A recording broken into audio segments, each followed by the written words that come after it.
নমস্কার বন্ধুরা, আপনারা সকলেই হয়তো এতক্ষণে জেনে গেছেন কাল গুরু পূর্ণিমা। আর এই বছর গুরু পূর্ণিমার এক বিশেষ মাহাত্ম্য রয়েছে, কারণ গুরু পূর্ণিমার দিনে শুরু হচ্ছে এক বিরল যোগ।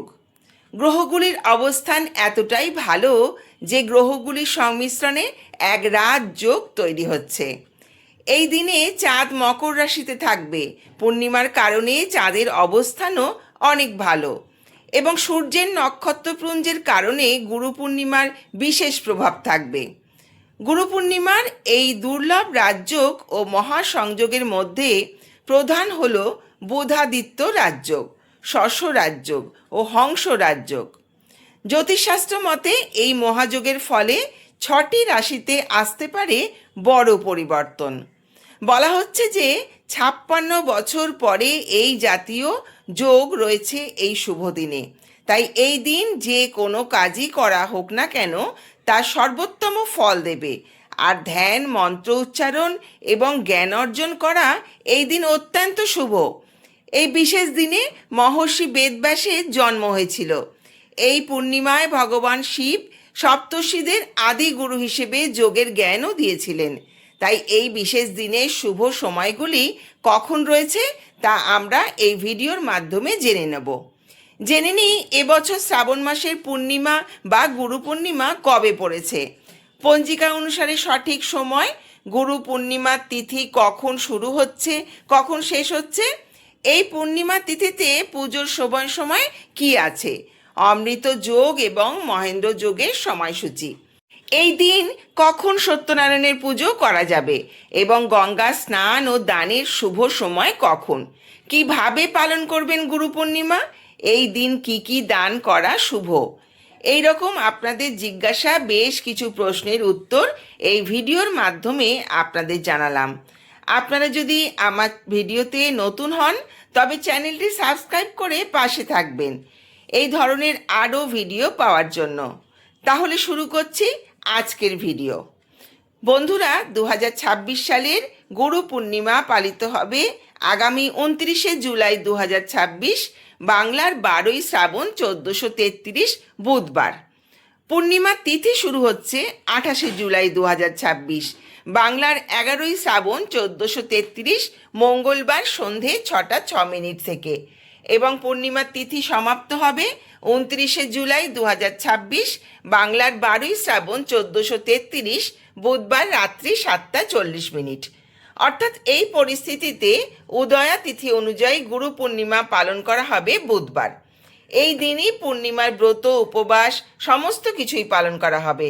যারা এই দিন বাড়িতে সত্যনারায়ণ পুজো করার কথা ভাবছেন তারা মঙ্গলবার সন্ধে 6টা 20 মিনিট থেকে রাত্রি 7টা 56 মিনিটের মধ্যে শ্রী শ্রী সত্যনারায়ণ পূজার শুভ সময় রয়েছে। এর পরের দিন অমৃত যোগ রয়েছে সকাল 7টার মধ্যে, সকাল 9টা 32 মিনিট থেকে সকাল 11টা 14 মিনিটের মধ্যে, দুপুরবেলা 3টে 28 মিনিট থেকে বিকেল 5টা 10 মিনিটের মধ্যে এবং সন্ধে 6টা 46 মিনিট থেকে 9টা 1 মিনিটের মধ্যে, মধ্যরাত্রি 1টা 32 মিনিট থেকে ভোর 5টা 9 মিনিটের মধ্যে, সকাল 9টা 32 মিনিট থেকে সকাল 11টা 14 মিনিট পর্যন্ত অমৃত যোগে যে শুভ সময় রয়েছে। এই সময় আপনারা গুরু প্রণাম, নিত্য পুজো, সত্যনারায়ণের পুজো করতে চাইলে বা সত্যনারায়ণের সিন্নি দিতে চাইলে এই সময়ের মধ্যে দিতে পারেন। মহেন্দ্র যোগ থাকছে দিবা 1টা 46 মিনিট থেকে দিবা 3টে 28 মিনিটের মধ্যে আর রাত্রি 9টা 1 মিনিট থেকে রাত্রি 10টা 31 মিনিটের মধ্যে। এই পূর্ণিমা তিথি অত্যন্ত পবিত্র, তাই এই দিনে গঙ্গা স্নান করা খুব শুভ। এবার আমরা জেনে নেব এই দিন গঙ্গা স্নানের শুভ সময় কখন। সূর্য উদয় হচ্ছে ভোর 5টা 8 মিনিটে। এই সময় থেকে শুরু করে সকাল 6টা 30 মিনিটের মধ্যে আপনারা অবশ্যই গঙ্গা স্নান করে নেবেন। যেহেতু সারা দিন পূর্ণিমা তিথি থাকছে রাত্রি 7টা 40 মিনিট পর্যন্ত, সেই কারণে আপনারা সারা দিন দান করতে পারেন। বন্ধুরা, হিন্দু, বৌদ্ধ এবং জৈন এই 3 ধর্মেই লক্ষ লক্ষ মানুষ গুরু পূর্ণিমা পালন করে থাকেন, যা গুরু এবং শিষ্যের চিরন্তন সম্পর্ককে উদযাপন করে। হিন্দুরা যেখানে মহর্ষি বেদব্যাসকে সম্মান জানান, বৌদ্ধরা সারনাথে ভগবান বুদ্ধের প্রথম ধর্ম উপদেশ স্মরণ করেন এবং জৈনরা মহাবীরের হাতে গৌতম স্বামীর প্রথম শিষ্যত্ব গ্রহণের কথা স্মরণ করেন। আমাদের জীবনে শিক্ষক বা গুরুর ভূমিকাকে স্মরণ করা ও তাদের শ্রদ্ধা জানানোর দিন হলো গুরু পূর্ণিমা। সংস্কৃতে গুরু শব্দের অর্থ হলো অন্ধকার দূর করা, অর্থাৎ যিনি আমাদের মনের অন্ধকার দূর করেন তিনিই প্রকৃত গুরু। আমরা জীবনের প্রথমটা শুরু করি পিতামাতার হাত ধরে, তাই জীবনের শুরুতে আমাদের গুরু হলেন পিতামাতা, পরবর্তীতে শিক্ষাগুরু অর্থাৎ শিক্ষক, এবং জীবনের বাকি সময়টা আমাদের দীক্ষাগুরু থাকেন। গুরু পূর্ণিমার এই পূর্ণ তিথিতে মা বাবাকে প্রথম শুভেচ্ছা জানিয়ে দিনটি শুরু করুন। যাদের বাবা মা জীবিত তারা তাদের প্রণাম করুন, তাদের আশীর্বাদ নিন এবং তাদের পছন্দ মতো কিছু উপহার প্রদান করুন। পিতামাতা জীবিত না থাকলে তাদের ছবিতে মালা দিন, ভক্তিপূর্বক প্রণাম করে আশীর্বাদ প্রার্থনা করুন। আপনি দীক্ষিত হলে গুরুদেবকে শ্রদ্ধার্ঘ্য নিবেদন করে তার পা ধুইয়ে দিন এবং শুকনো কাপড়ে পা মুছে তাকে প্রণাম করে আশীর্বাদ গ্রহণ করুন। যদি দীক্ষিত না হন তবে নিজের ইষ্ট দেবতাকে পূজা করুন এবং তার কাছে শ্রদ্ধার্ঘ্য অর্পণ করুন। এই বিশেষ পূর্ণিমার দিনে পারিবারিক শান্তি সমৃদ্ধির জন্য মা লক্ষ্মী ও ভগবান নারায়ণের পুজো করতে পারেন। এই দিন পুজোর নির্দিষ্ট সময়ে সত্যনারায়ণ পুজো করুন। পূর্ণিমার দিনে চন্দ্রদেবকে পুজো করে তার উদ্দেশ্যে পায়েস এবং ক্ষীর নিবেদন করুন। এই দিন দরিদ্র সেবা ও ধ্যান করা বিশেষ জরুরি। যেহেতু সারা দিন পূর্ণিমা থাকছে সন্ধে 7:40 পর্যন্ত, তাই এই সময়ে হলুদ বস্ত্র, গুড়, ছোলার ডাল, হলুদ রঙের মিষ্টি, ঘি, ধার্মিক গ্রন্থ, অর্থ বা জলভর্তি পাত্র দান করতে পারেন। বিশেষ আশীর্বাদ পাওয়ার জন্য এই পবিত্র দিনে ভান্ডারার আয়োজন করতে পারেন অথবা তৃষ্ণার্তদের শরবত বিতরণ করাও অত্যন্ত শুভ বলে মনে করা হয়। বন্ধুরা, এবছর গুরু পূর্ণিমার দিন যে বিশেষ মহাযোগের সৃষ্টি হয়েছে তা বেশ কয়েকটি রাশির ক্ষেত্রে উল্লেখযোগ্য পরিবর্তন আনতে পারে। যেমন মেষ রাশি।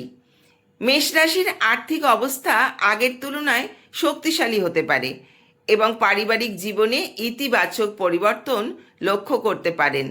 যাদের রাশি বৃষ, তাদের ক্ষেত্রে এক আর্থিক উন্নতির বার্তা নিয়ে আসছে এই দিনটি। আয় বৃদ্ধি, ব্যবসায় লাভ এবং ভালো রিটার্ন পাওয়ার সম্ভাবনা রয়েছে। পরবর্তী রাশি সিংহ। সিংহ রাশির জাতক জাতিকাদের সম্মান ও প্রতিপত্তি বৃদ্ধির যোগ রয়েছে। যারা শিক্ষার্থী তারা প্রতিযোগিতামূলক পরীক্ষায় সাফল্য অর্জন করতে পারেন। পরবর্তী রাশিটি ধনু। এই রাশির ক্ষেত্রে আত্মবিশ্বাস এবং মানসিক শক্তি বৃদ্ধি পাবে। কর্মজীবনে নতুন সুযোগ এবং উচ্চপদস্থ ব্যক্তির সাহায্যের সম্ভাবনা রয়েছে। মকর রাশির ক্ষেত্রে হঠাৎ অর্থপ্রাপ্তি কিংবা আটকে থাকা অর্থ ফেরত পাওয়ার সম্ভাবনা রয়েছে। পারিবারিক সহযোগিতায় অনেক গুরুত্বপূর্ণ কাজে সফলতা পেতে পারেন। এবং সর্বশেষ যে রাশিটি, যারা কুম্ভ রাশির জাতক জাতিকা, তাদের মানসিক চাপ কমিয়ে আত্মবিশ্বাস বৃদ্ধি পাবে। আর্থিক ক্ষেত্রে নতুন সুযোগ এবং ব্যবসায় লাভের সম্ভাবনা আছে। এই বিশ্লেষণ একটি সামগ্রিক ফলাফল, তবে সঠিক পরিবর্তন জানার জন্য জন্মছকের বিচার প্রয়োজন। বন্ধুরা, এবার জেনে নেব গুরু পূর্ণিমার দিন কি করবেন। আগামীকাল গুরু পূর্ণিমা, তাই এই দিন খুব ভোরে বিছানা ছাড়ুন, গঙ্গা স্নান করুন অথবা স্নানের জলে গঙ্গা জল মিশিয়ে পবিত্র স্নান সম্পন্ন করুন। হলুদ রঙের পোশাক পরিধান করুন, সম্ভব না হলে যে কোনো পরিষ্কার হালকা রঙের পোশাক পরুন। এরপর নিত্য পুজো সেরে নিজের ইষ্ট দেবতাকে প্রণাম করে তার আশীর্বাদ গ্রহণ করুন। বাবা মাকে প্রণাম করুন, তাদের পছন্দ মতো কিছু উপহার পূর্বেই সংগ্রহ করে রাখুন এবং তাদের হাতে সেটি তুলে দিন।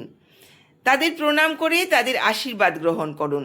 যারা দীক্ষিত তারা গুরুর সঙ্গে দেখা করুন, তার হাতে উপহার তুলে দিয়ে পা ছুঁয়ে প্রণাম করুন এবং গুরুর আশীর্বাদ গ্রহণ করুন।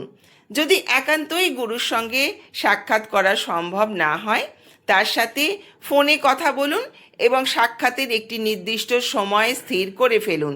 সেই দিন গুরুর সঙ্গে সাক্ষাৎ করে তাকে প্রণাম করুন, তার হাতে উপহার তুলে দিন এবং তার আশীর্বাদ গ্রহণ করুন। যে কোনো বিশেষ দিন পালনের বিশেষ কিছু নিয়ম থাকে। এই দিন সাত্ত্বিক আহার বা ফলমূল খেয়ে ব্রত পালন করুন। মনকে শান্ত রেখে ধ্যান ও প্রার্থনার মধ্যে দিনটি অতিবাহিত করুন। বন্ধুরা, এখানেই শেষ করলাম আজকের গুরু পূর্ণিমা সম্পর্কিত একটি স্পেশাল ভিডিওটি আপনাদের কেমন লাগলো কমেন্ট করে জানান। সকলে সুস্থ থাকুন, ভালো থাকুন। ধন্যবাদ। আসছি পরবর্তী নতুন একটি ভিডিও নিয়ে।